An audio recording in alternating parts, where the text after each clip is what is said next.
राजस्थान के दिल में एक खामोश हवेली खड़ी है। यह रहस्यों का महल है। पीढ़ियों से हवेली की कहानियां सुनाई देती रही हैं। ये खाली पड़ी है, सुनसान। लोगों का कहना है कि यह श्रापित है। उनका कहना है कि यह एक भूल भुलैया है, आत्माओं और सायों की। हवेली गलियारों और आंगनों का जाल है।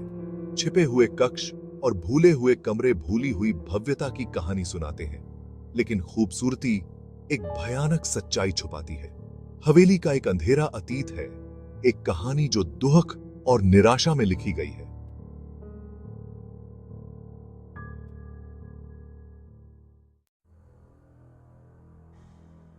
सिद्धार्थ, एक सक्सेसफुल बिजनेसमैन, हवेली का वारिस बना।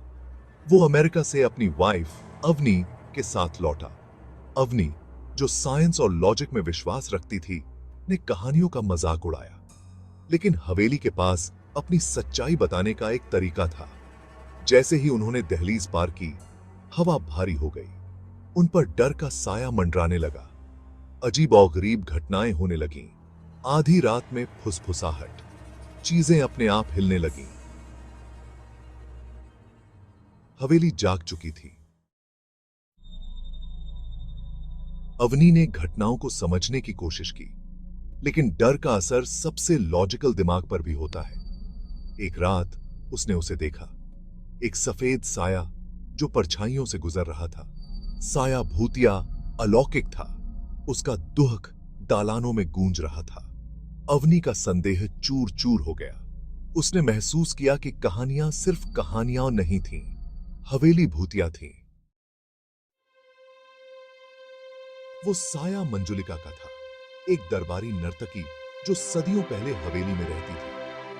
उसे राजा के बेटे से प्यार हो गया। उनका प्यार मना था, शुरू से ही बर्बाद। उनका राज खुल गया। मंजुलिका की बेरहमी से हत्या कर दी गई। उसकी आत्मा हवेली की दीवारों में कैद हो गई। उसकी पीड़ा और विश्वासघात की चीखें सदियों से गूंज रही थीं, जो उसके टूटे हुए दिल की याद दिलाती थीं। सच्चाई का पता लगाने के लिए मैंने एक स्थानीय पुजारी की मदद ली।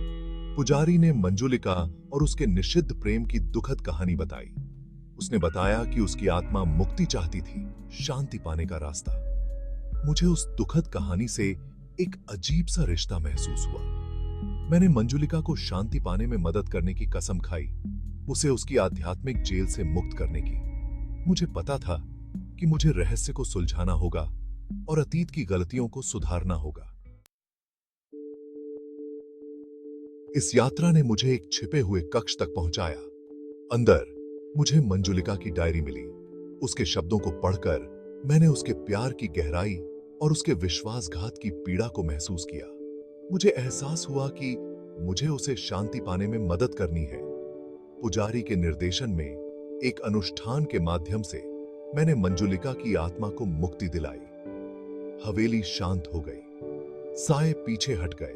मंजुलिका की प्रेम कहानी, अतीत की एक दुखद गूंज को आखिरकार शांति मिली।